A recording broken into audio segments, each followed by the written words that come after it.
Grabe, no? Sobrang kawawa rin sila. Tama na.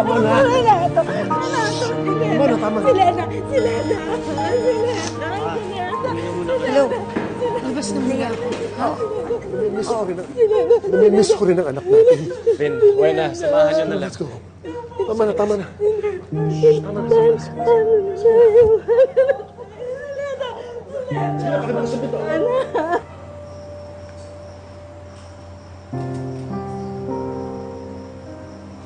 Roman. Ay. Condolence. Salamat. Clara.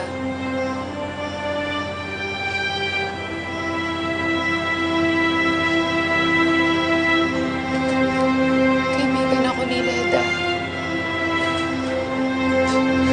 Sorry, hindi kita nakilala.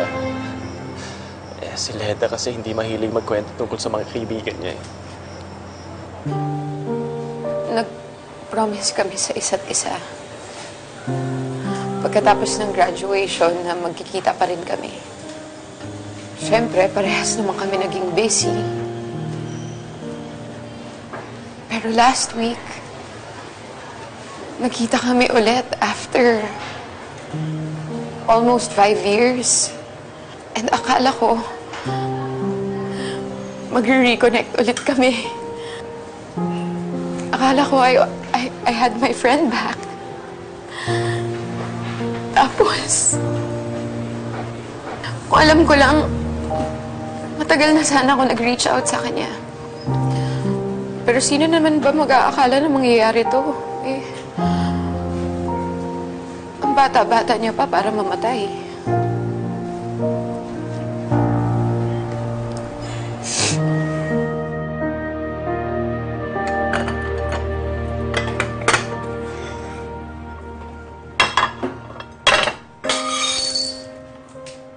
Sorry. Ano nangyari? Sorry. Nadulas sa kamay ko eh. Alam mo, nung isang araw ka pa distracted. Ano ang problema mo? Wala.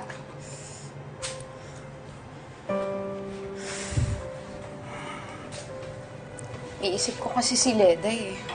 Ba't iniisip mo yun? Eh kung tutusin, ngayon lang kayo nagkita ulit, di ba? After so many years.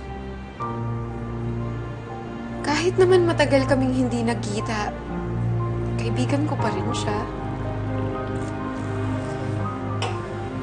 I just can't believe she's gone. I mean, kamukha lang natin siya. She's young. Kasama niya lang naman yung taong mahal niya. And then in an instant, wala na siya. If it could happen to her, it could happen to us. Ano iniisip mo? Eric, can you promise me na hindi na tayo mag-aaksaya ng oras? Ano ba pinagsasabi mo? I mean, promise me na we'll spend more time together. Na hindi na tayo mag-aaway. Na mas mamahalin na natin ang isa't isa.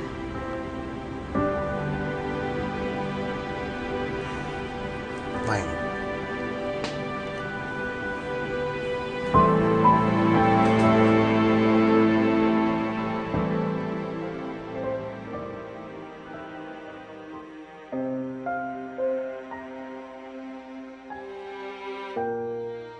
May dalawa pa doon na hindi mo pinikap kahapon, kaya pick upin mo na yan ngayon.